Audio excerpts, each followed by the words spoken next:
better way to start off a retro core than with a bit of Turrican action. Now after the disappointing Turrican 1 for the Mega Drive, and the fucking awful Turrican 2, yeah, we did get Turrican 2 on the Mega Drive. It was renamed Universal Soldier. Thank you, Acclaim. No, not Acclaim, Accolade. You dumb, stupid knobs. Yep, took a perfectly good game, ruined it by sticking Dolph Lundgren's gob all over it. Great.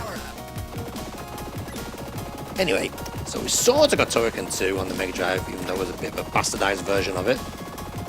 And it was a bit shit anyway, since Code Monkeys converted it. But finally, the Mega Drive did get a real version of Turrican. From Factor 5 no less. And of course Chris Hulsbeck's done the music. While it's not the best sounding Mega Drive music I've ever heard, it's certainly very good, and he's done a good job at recreating the classic tunes of the Mega Drive sound chip. Look at that rotation! In fact, this game does have quite a lot of special effects in it, and they're put to good use. Unlike Konami and their Castlevania game, just sticking them in for the sake of it.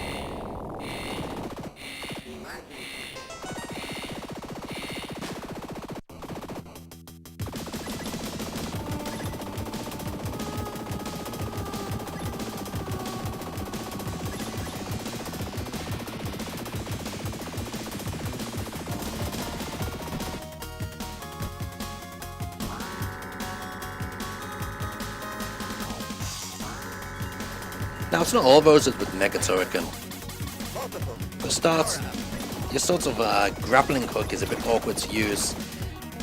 Basically you press down the button, and then when you let go of the button, the hook will come out, which is a bit awkward if you ask me. I don't know why they didn't just make it so you press the button and the hook comes out straight away. It'd be a lot more natural feeling. Or feel a lot more natural, I should say. But apart from that, there's not much to complain about this game. The levels are clear to see where you're meant to go most of the time. The graphics can look a little bit messy in points, but I suppose that's the look they were going for, you know, a bit of a grungy look. But overall, yeah, it's very nice, and as I said, it's got quite a few special graphical effects in there. Got a bit of scaling here, as you can see.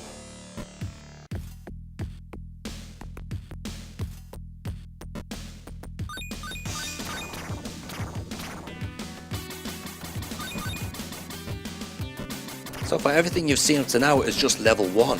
And the way the game sort of moves from one part of the level to the next is seamless. It's really, really well done.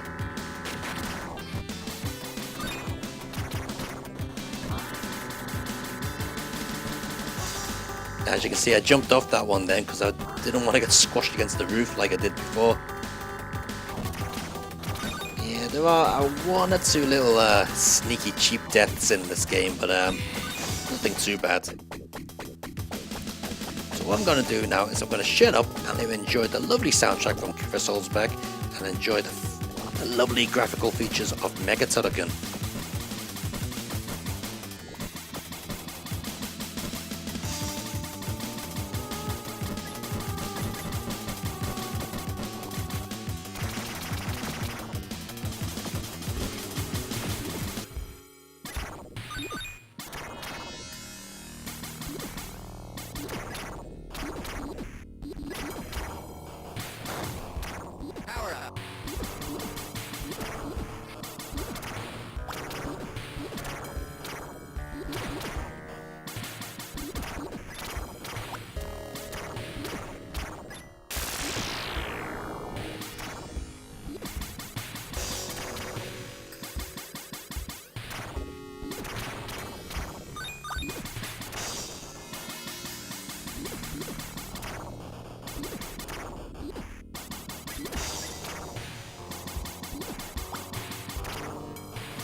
Now there were loads of 2D fighting games on the Super Famicom, but none of them ever came as close as Capcom's Street Fighter series for being a real arcade action fighter. But that doesn't mean to say that they were all really rubbish. In fact, there were some that really come quite close to Capcom's conversion of Street Fighter 2, such as some of Takada's SNK ports. Fatal Fury Special comes to mind. That was quite a good port, that was. And then there were loads and loads of really bad 2D fighters, some which just looked awful straight from the start. And then there were some which sort of went unnoticed. And this is one of them. This is Battle Masters. Now coming to us from System Vision, who are also responsible for the Mega Drive and the Super Famicom version of Power Moves, or Deadly Moves as it's also known. And yes, that is complete and utter shit. They were also responsible for the port of Samurai Showdown to the Mega Drive. Not bad. And they were also responsible for making, I can't remember what it's called now. Ragnargard or something it was called on the Neo Geo and the Sega Saturn. In fact, on the Sega Saturn it was renamed to Shinoken. So, System Version certainly are no strangers to the world of beat-em-ups. But considering this is the second one they ever made, how does it fare compared to Street Fighter? Well, it's certainly nowhere near as good, you can tell that just from looking. But it doesn't mean it's incompetent. It does play quite well. And one feature which I do really like about it, which not many beat-em-ups had at the time, was when you hit someone with a heavy punch, the action will pause for a split second, which really gives that feeling of contact. It's quite a nice feature.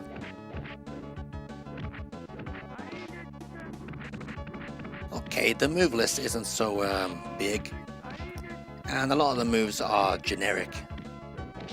But it is possible to pull off some combinations and to block certain moves with another move. And sometimes, on some freak occasions, you can do a special move in the sky. Whether that's just a glitch or whether you're meant to do that, I don't know. And of course, a 1990s one-on-one beat 'em up wouldn't be complete with a shitty, piss-poor, boring as hell bonus round. I hate these things.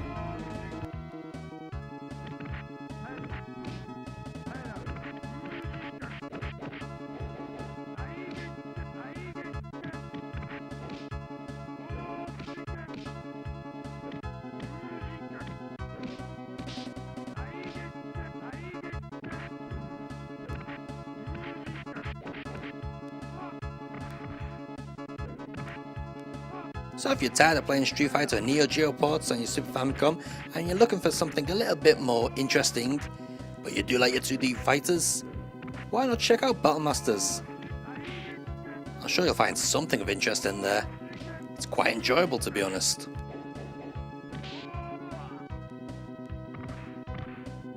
Certainly miles above all those stupid Sailor Moon crappy games.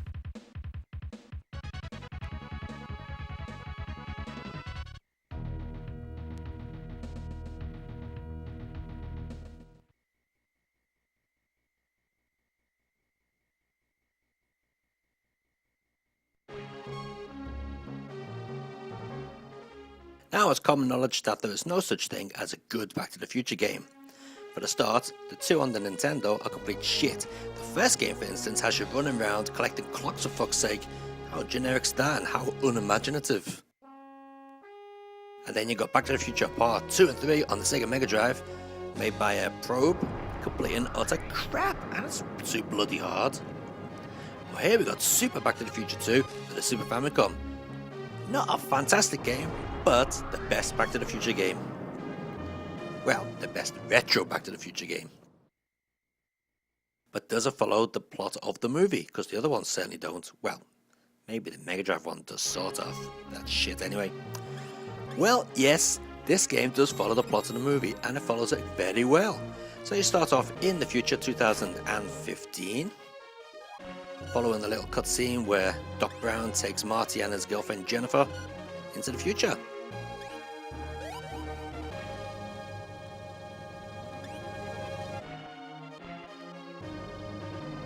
Now while the stage is quite bare, there are things to take out such as the automatic bin or trash can, and the police, I remember the police being quite helpful in taking Jennifer to a future home. Not in this game though, they're out to blow you away.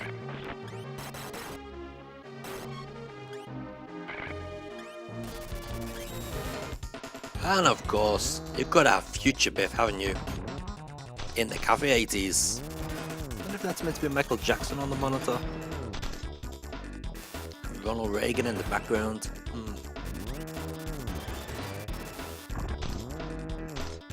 So yeah, the game does follow the plot of the movie very well. But unfortunately, it doesn't control so well. Now sometimes there can be a slight lag to when you press the jump button and Marty actually jumping, which can be quite annoying. Also, Marty does move quite slowly unless you keep your finger on the, what would it be, the B button I guess.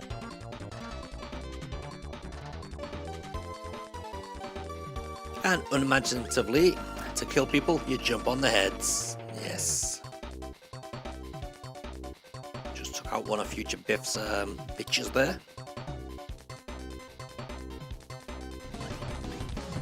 And here we are back in 1985, the alternative future.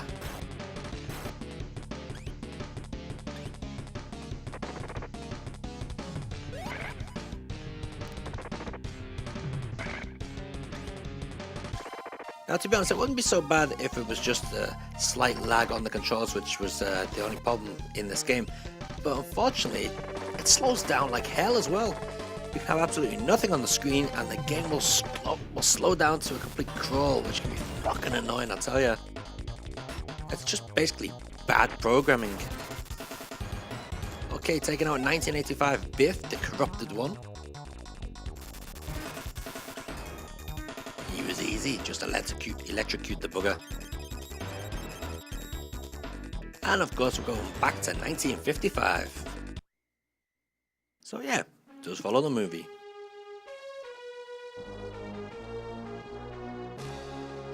So is Back to the Future or Super Back to the Future 2 worth getting? Well, to be honest, if you're a big Back to the Future fan, which I am, it might be worth picking up. But unfortunately, it's not cheap, it's quite expensive. And it isn't very common either, so... To be honest, like I said, it is the best Back to the Future game out there, but... Is it worth picking up? Well, depends how rich you are, really.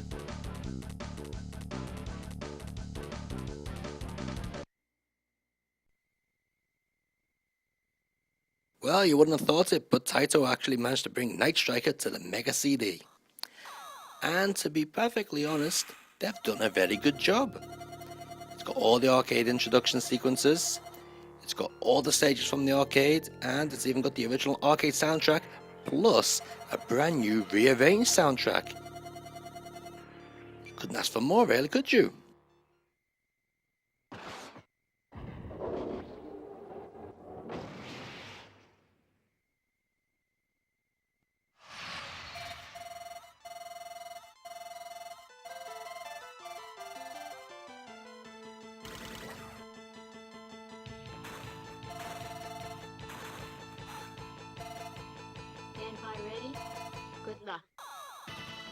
And straight away you can see the difference between this Mega CD version and the arcade version. Or the Sega Sound version as well, come to mention it. Yep, this Mega CD version is quite blocky. It seems what has happened is, I don't know, maybe due to memory restraints or something. Everything seems to be blowing up in size to make it look bigger. So what I think they've actually done is drawn the sprites really small and just zoomed them up.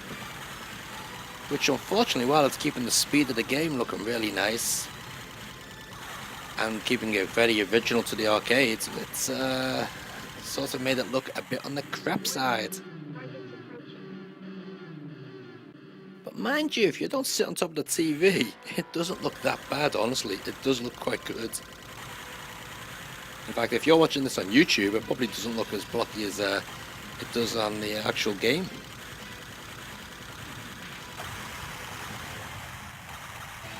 I'm sure that died a lot easier though. Oops, nearly crashed into the bridge then.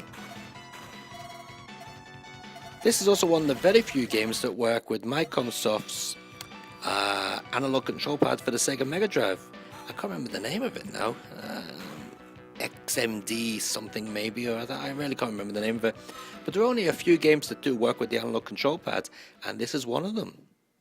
Yeah, everyone's saying Super Nintendo, or not Super Nintendo, Nintendo 64 was the first true analog controller for the console.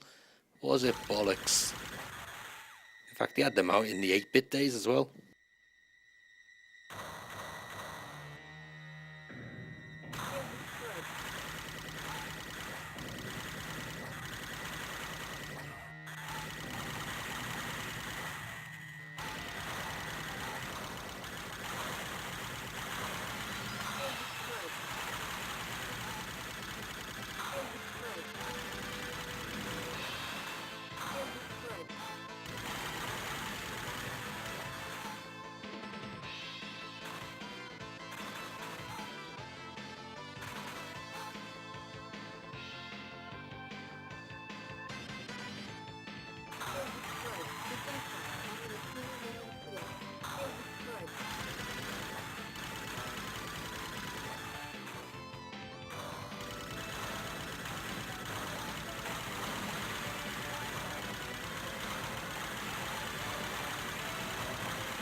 That's the shite of the week.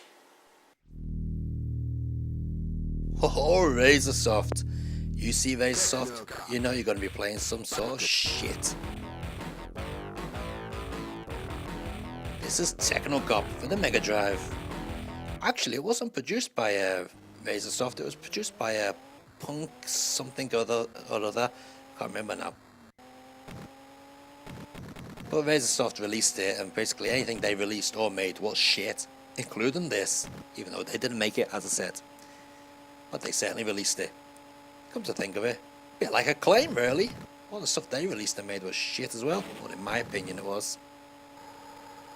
So you start off Techno Cop by bombing down the road in your souped up Lamborghini, could it be? I don't know. Anyway, you bomb down the road until you find the target. Oh yeah, it is a Lamborghini, isn't it? And then you go to these side-scrolling parts, and you can shoot a web or the net at the people from your gun, no less. Or from the same gun, shoot a bullet and blow them to bits. Like that. And there is no music in this section. Hang on, the mouse went on my foot and he holds his knee. So the way the character moves is really, really awful. So it just plods along like he shit his pants. For some reason he can do some almighty somersaults when he jumps, which usually end up getting you in more trouble than getting you out of trouble. And yeah, basically this is all you do, is you wander around the maze, shoot the bad guys. There you go, there's the boss dead. Can't rescue that woman, she's sitting there for some reason. Get a Copperfield there, but nothing else happens. So anyway, yeah, you blow the bad guy up, get back to the exit, and back into your car you go to track down the next badass. Now, to be all fair, these car sections don't look so bad. They do control pretty shit, though. Is that a guy lying in his own pool of piss there in the doorway?